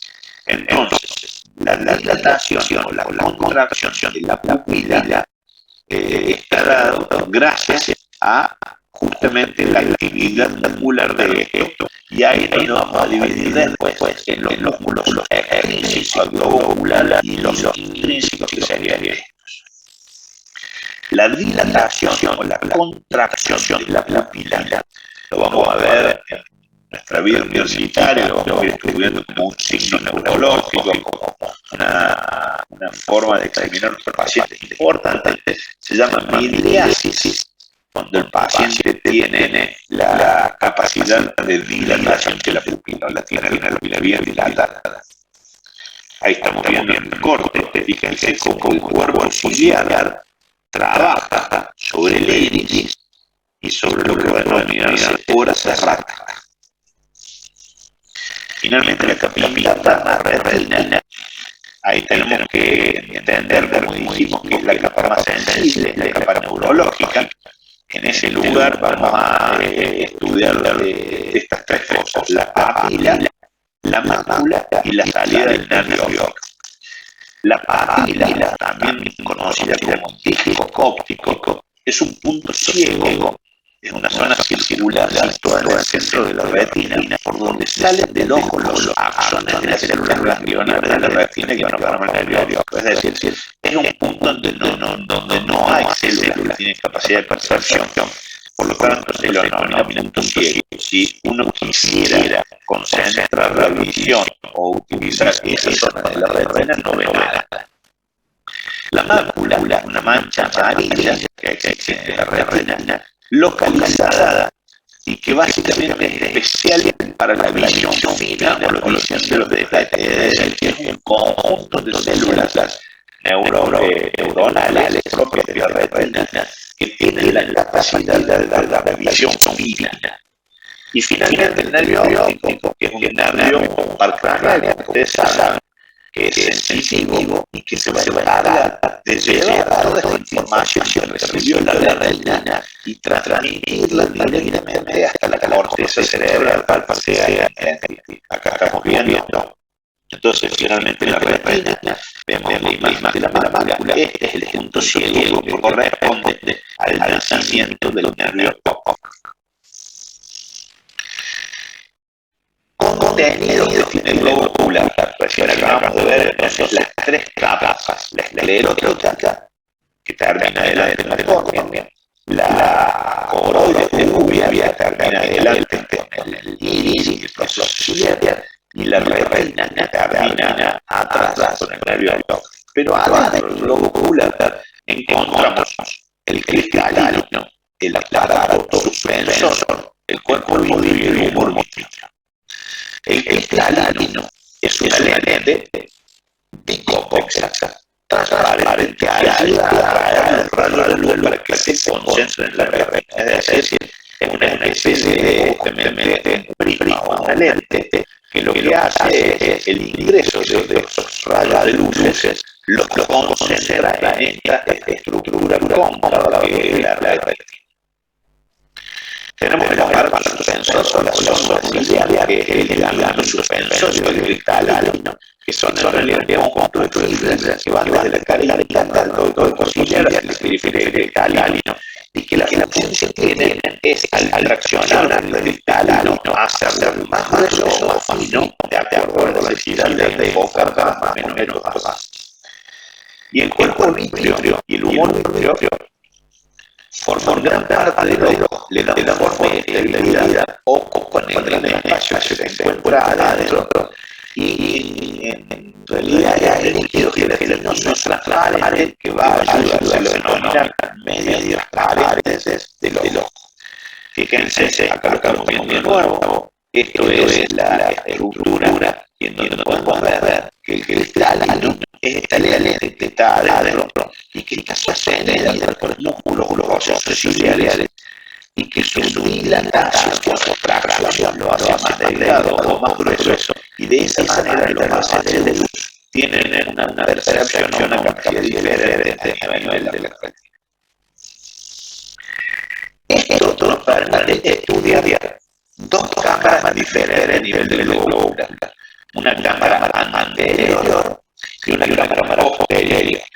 La cámara anterior es un espacio comprendido entre la cara posterior del córnea y la cara anterior del iris, es decir, la cara posterior de la córnea la estamos viendo y la cara anterior del iris, es decir, este espacio se denomina cámara anterior, que es una estructura o una cámara para un espacio mucho menor que la cámara posterior, que está por detrás del iris, por delante de lo que tenemos que cristal, está detrás del iris, alrededor del iris, y en la región que se denomina cámara posterior. Y finalmente, ambas cámaras se llenan de humor acuoso, que es una sustancia diluida, como dijimos, que ocupa todo este espacio, y que lo que hace es continuamente nutrir y al mismo tiempo mejorar la conducción de los pacientes. Acá lo veo de nuevo, fíjense como la cámara anterior, que vemos bien adentro, el cristalino, vemos la cámara posterior, y finalmente toda la región correspondiente al humor acuoso. Los elementos enteramente transparentes que tienen el globo ocular son entonces la lente cristalino, el humor acuoso y las cámaras. Estos son los espacios, los lugares en donde uno puede ver visión por opacidad, es decir, el paciente que tiene la catarata puede tener una lesión a nivel de la córnea, una lesión a nivel del cristalino, y la catarata de patología y opacificación permanente que dividen, que le a la retina los haces del volumen normal. Y el humor acuoso pasa igual, que ese líquido que es color y que tiene una consistencia específica, y que el golpe precipita o empieza a generar algún tipo de esencia o grumos corresponde a generar esta alteración específica. Acá lo vemos de nuevo, entonces el humor vitrio puede haber transparencia y hacer eso si no tenga alteración en nuestra transmisión. Y ahora vamos para la lágrima, que básicamente el flujo de las lágrimas corresponde entender lo que está producido a nivel de las lágrimas ubicadas en la región superior de ambos ojos, o en lo que correspondería a la región superior de la órbita. Estas glándulas tienen un conducto excretor que básicamente lo que hace es elevar la lágrima para poder humidificar, para poder lubricar, para proteger el globo ocular, ayudado con movimientos constantes de parpadeo, del párpado principalmente el superior. De esta manera, la glándula produce la cantidad de sustancia lágrima excesa, la cual queda en el fondo de la superior y es recuperada o se olvida para que no se vea, no termine llorando, no termine vertiendo calor de la lágrima, es recuperada por el canal del tanto superior como inferior, que como si ustedes se acuerdan, drenan a nivel de los meatos en el meato inferior, y en manera es transmitida la lágrima al conducto, a la región faríngea. Y de esa manera es recuperada el circuito. ¿Cuál es la función? Como dijimos, básicamente permitir el deslizamiento de los párpados y de esta manera poder protegerlo a los ojos, poder lubricarlo, poder nutrirlo con la perfecta. Este conducto, aparte de la lágrima, no solo por la lágrima, por la transmisión, sino también por la necesidad de los conductos lagrimales. Y después abordar los anexos del ojo, como son las cejas, los párpados y las pestañas que hemos citado de ellos. Los párpados incluyen la estructura cutánea protectora del ojo de la luz y los mensajes externos, manteniendo también su movimiento, la forma regular, la transparencia, el brillo de la córnea y la limpieza de la superficie córnea. Fíjense que una cuestión que es aparentemente tan simple se pone tan de manifiesto cualquier persona que tenga alguna alteración traumática, moral, neurológica y sus párpados no tienen la capacidad de ocurrir y de abrirse para poder lubricar. Entonces empiezan problemas de sequedad, de alteraciones, de úlceras corneales, etcétera. Es decir, los pacientes que no tienen un buen funcionamiento de la cancela de los párpados, no tienen un buen funcionamiento de la cancela lagrimal y terminan necesitando lágrimas artificiales, anteojos oscuros, oclusiones de los ojos, etc. Las cejas son elevaciones musculares simultáneas alargadas y veludas que se tornan arriba del párpado superior. Y están situadas básicamente sobre el largo orbitario del frontal y forman cuatro etapas, la piel, la gúnula, la conjuntiva y el periósteo.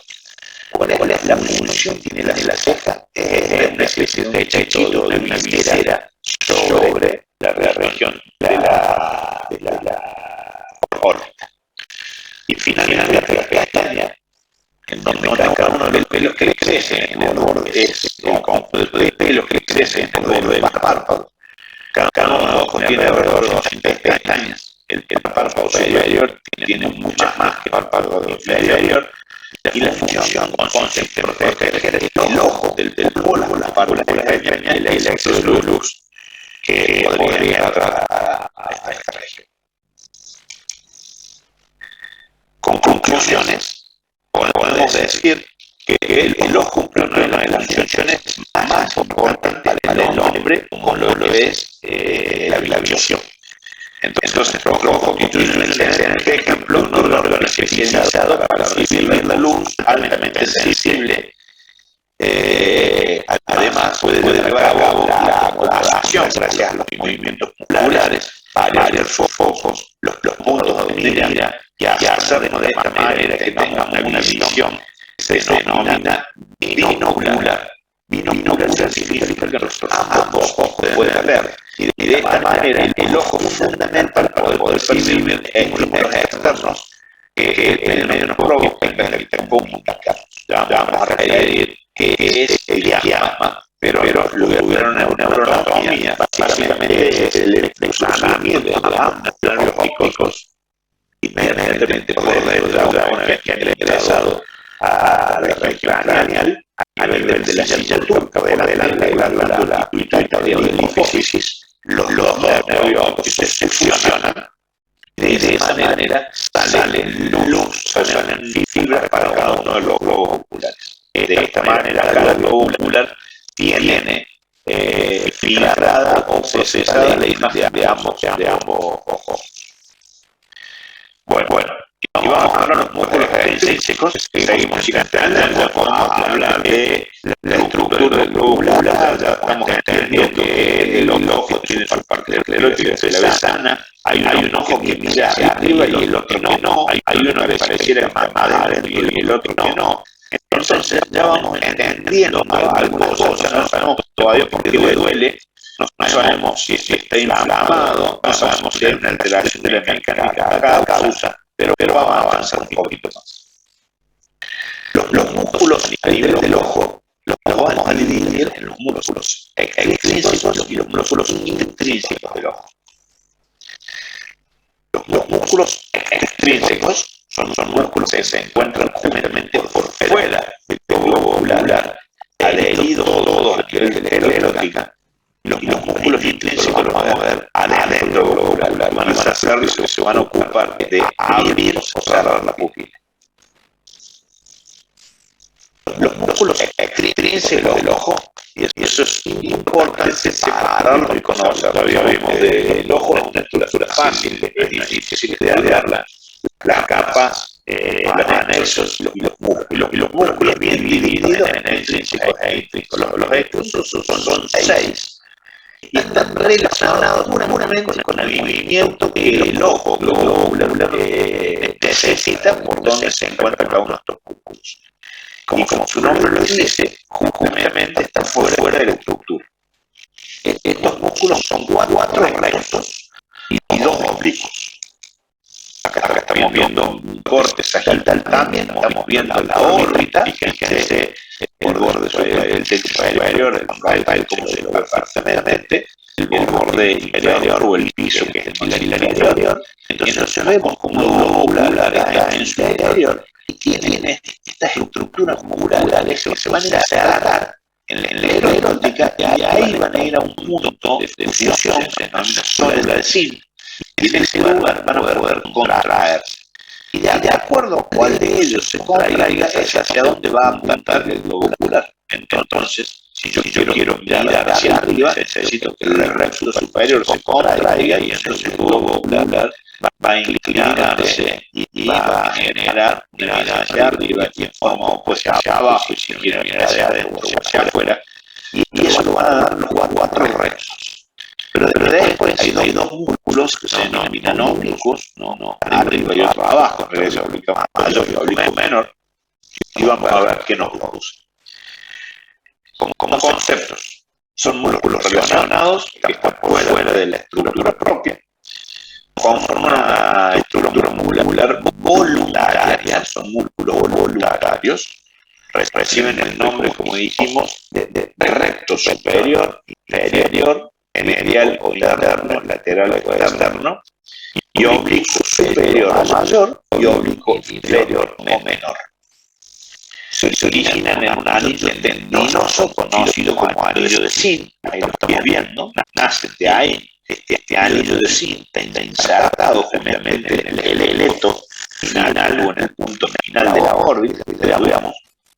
Y las acciones de los músculos de los dos ojos generalmente, de forma normal, están coordinadas, de modo que el movimiento de ambos globos oculares coincida, lo cual se va a conocer como mirada conjugada. Por lo tanto, la mirada conjugada hace que el globo ocular izquierdo, por ejemplo, pueda mirar hacia la izquierda y va acompañado por el globo ocular derecho. Pero para que eso pase, están trabajando en forma conjugada músculos diferentes de acuerdo a cada lóbulo.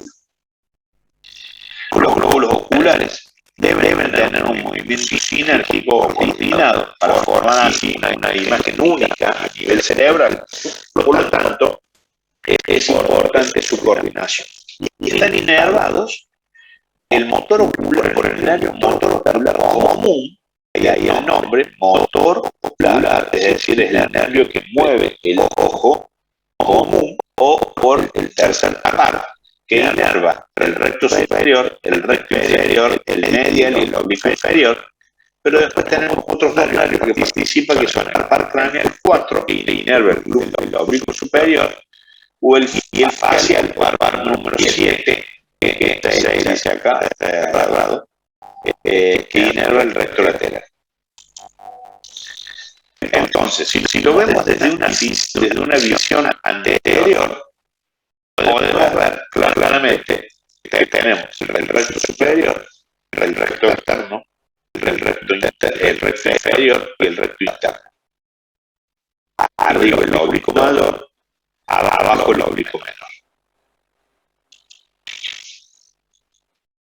Los músculos rectos y oblicuos hacen entonces que el ojo pueda moverse para los distintos lugares como estábamos diciendo. Vamos uno por uno, cortito. El recto superior se inserta atrás entre las dos bandeletas superiores del anillo tiroidoso común, y adelante se inserta en una línea a 1 centímetro del ecuador del globo ocular. Es decir, sería esto allá arriba, su inserción superior.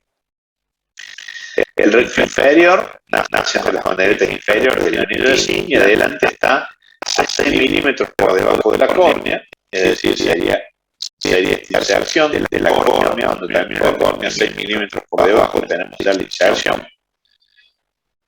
El recto externo básicamente es el que se encuentra en la parte lateral del anillo de zinc y ahí llega a unos 7 milímetros por detrás de la córnea, y el recto interno es exactamente igual, pero en una línea vertical más bien curva desde el ecuador del globo ocular en la parte media.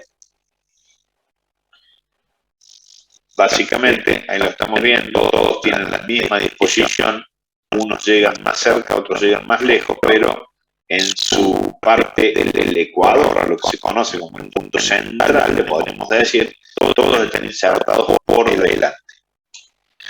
Los oblicuos, el oblicuo superior se encuentra en la parte posterior, está en la parte medial y superior del conducto óptico, y en la parte anterior llega a la región del borde orbitario, penetrando en la tróclea de la polea de reflexión y se fija por debajo del recto superior en la porción superolateral o superoexterna del hemisferio posterior. Y el otro, el inferior o menor, se inserta en la región posterior, en el borde superior del conducto lacrimonasal, más arriba, digamos, y a nivel anterior, sobre el hemisferio posterior del globo ocular, 8 milímetros por debajo del oblicuo superior. Esto es lo que nos va a permitir, esta inervación ya la vimos, nos va a permitir entender esto, es decir, en una mirada, este es el ojo derecho, si mi globo ocular tiene que mirar hacia adelante, hay una compensación de todos los músculos. Pero si quiere tener una mirada hacia la nariz, para trabajar el recto interno, si quiere mirar hacia la nariz y hacia arriba, va a trabajar el oblicuo inferior asociado al recto interno, y si quiere mirar hacia la nariz y hacia abajo, va a trabajar el oblicuo superior. Y así la conjugación de cada uno de ellos. Esto, asociado al ojo del otro lado, al ojo izquierdo, nos permite decir que si mi ojo derecho está mirando a la nariz, mi ojo izquierdo está mirando al temporal, es decir, la conjugación de la mirada o la lateralización nos permite hacer trabajar músculos contrarios para generar la misma visión de dos ojos diferentes. Respecto a la inervación, ya lo vimos recién, como dijimos, los tres nervios que participan. Y entonces, de esta manera, poder entender cómo se mueven los globos oculares en forma voluntaria y cómo puedo examinar yo a un paciente pidiéndole la lateralización, ascenso y descenso de cada uno de ellos. Y finalmente, los músculos intrínsecos, que son músculos lisos, son músculos involuntarios. Esa es la gran diferencia con los extrínsecos. Nadie puede dilatar o contraer la pupila en forma voluntaria, es decir, esto es una cuestión involuntaria por percepciones de sentido, es decir, mayor cantidad de luz hay en el ambiente, la pupila se dilata, menor cantidad de luz hay, cuando entramos en un ambiente oscuro o de noche, más se abre la pupila. Estos, los músculos intrínsecos, son el iris y los músculos ciliares. El iris y los músculos ciliares. Acá tenemos el cuerpo ciliar, el iris, cómo está formado, constituido por fibras meridionales, desde la esclerótica hasta la coroides y a los procesos ciliares, y ahí podemos ver que está constituido por fibras longitudinales y fibras circulares, pero básicamente, miren lo que hace, que genera que en la relajación permite al cristalino que tenga un tamaño y en contracción tiene otro tamaño, es decir, modifica el tamaño y de esa manera modifica la luz. Y el iris dilata o contrae la pupila, como lo dijimos recién. Entonces acá estamos viendo un corte transverso, vemos cómo está la córnea por delante, lo vemos al iris y vemos el cristalino. Es decir, si la pupila se abre, entra más luz, pero si los cuerpos ciliares trabajan sobre el cristalino puede o ponerse más gordo o ponerse más delgado. Y de acuerdo a eso, los haces de luz van a tener una modificación en su física pura. Acá tenemos los distintos tipos de radiaciones o de radiado del músculo dilatador de la pupila, y fíjense cómo son los que le dan el verdadero color al ojo. Como tenemos un iris de unas características y de un color, un iris de otro y un iris de otro. Y entonces vamos al caso clínico. Fíjense que lo que le había pasado a nuestro paciente, él recibió un traumatismo directo jugando al tenis, creo que decía, y fíjense cómo el golpe de la pelota de tenis sobre el ojo le provocó una fractura del piso de su órbita. Y al tener fracturada el piso de la órbita, acá tenemos los estudios que le hicimos, llegó al hospital, vimos que nuestro paciente no podía al examen movilizar su globo ocular. No solo lo tenía hundido al globo ocular, sino que no lo podía movilizar. Se le hizo una radiografía, en la radiografía se alcanzó a ver alguna sospecha de alguna lesión, entonces se hizo una tomografía, la cual la están viendo en reconstrucción y en imágenes de frente, y fíjense cómo se ve el piso. Miren, este es el ojo sano, la órbita sana, este es el maxilar superior, el piso del maxilar superior haciendo el piso de la órbita, el techo del maxilar superior haciendo el piso de la órbita, y del otro lado cómo está interrumpido, y cómo toda una cierta grasa que tiene la cavidad orbitaria se mete hacia el seno maxilar. El tema es que en esa estructura, acá lo vemos un poco mejor, el músculo recto inferior quedó enganchado, al igual que el oblicuo inferior, quedó enganchado a nivel de la fractura de la órbita.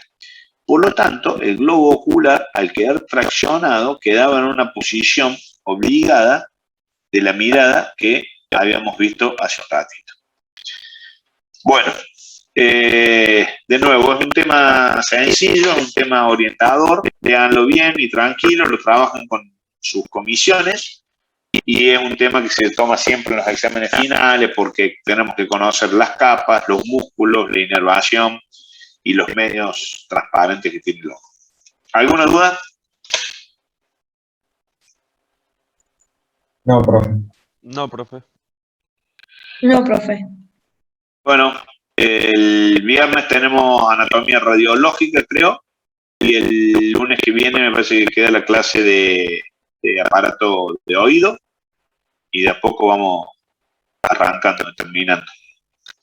Bueno, chicos, nos estamos viendo, los libero. Muchas gracias, profe. profe. Chao. Gracias, profe. Hasta luego. Profe, gracias. Hasta luego, profe.